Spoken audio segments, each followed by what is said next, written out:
น้องหลายคนมาต่างรัฐต่างเมือง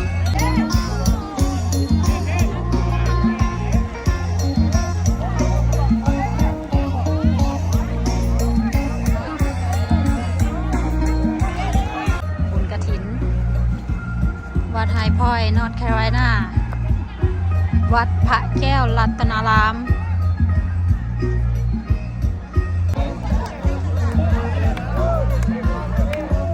สบายดีเมียจะบ่มาปะมาโอ้คือบ่เห็นกาเกี่ยมสีแอแล้วเด้อนี่เด้อ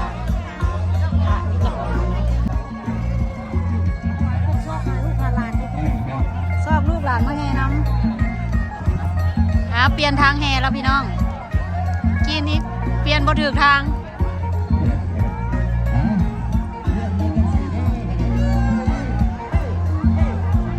จิเปลี่ยนทางแห่มาสั่นแห่ซ้ายหาขวาแห่ขวาหาซ้ายยังงงอยู่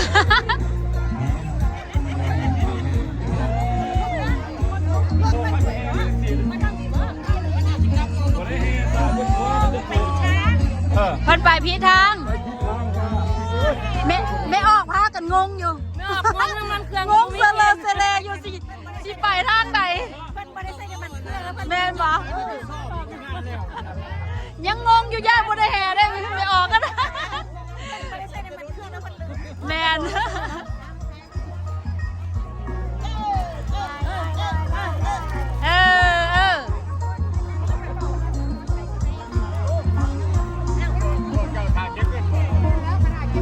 ฟ้อนท่าอย่าอยู่ละล่ะฟ้อนท่า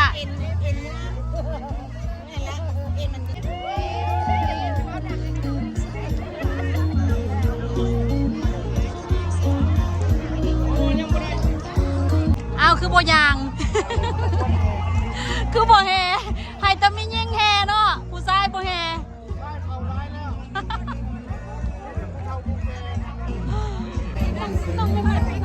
แอลนอนผู้ใดแอลออนแล้วได้บุญหลายเด้อ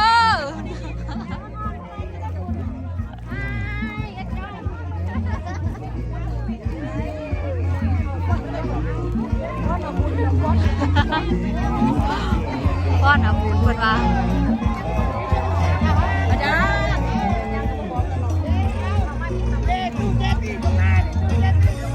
โหก็ว่าใครเนี่ยใส่เสียงโซดโลดเด้ขึ้นแล้วเด้ไม้เดสัน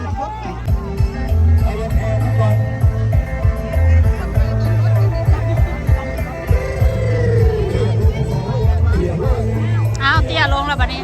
เอาเตี้ยลงบัดนี้เอาเตี้ยแล้วสิฮอดบ่ล่ะนี่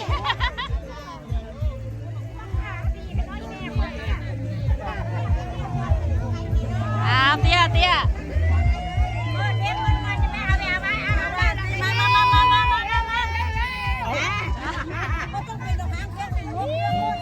ไปเป็นหัวเครื่อง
ไป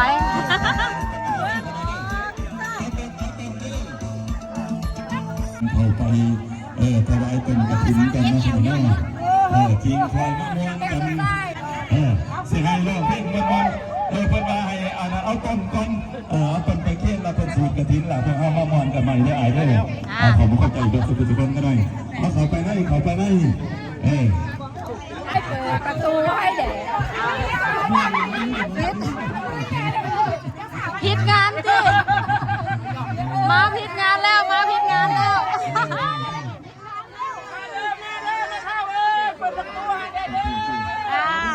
แม่เคยอันเข้าไปนั่งพันธิตักบ้านสวัสดิ์ไม่เท่าอย่าเอาราคาแพงหลายเด้อ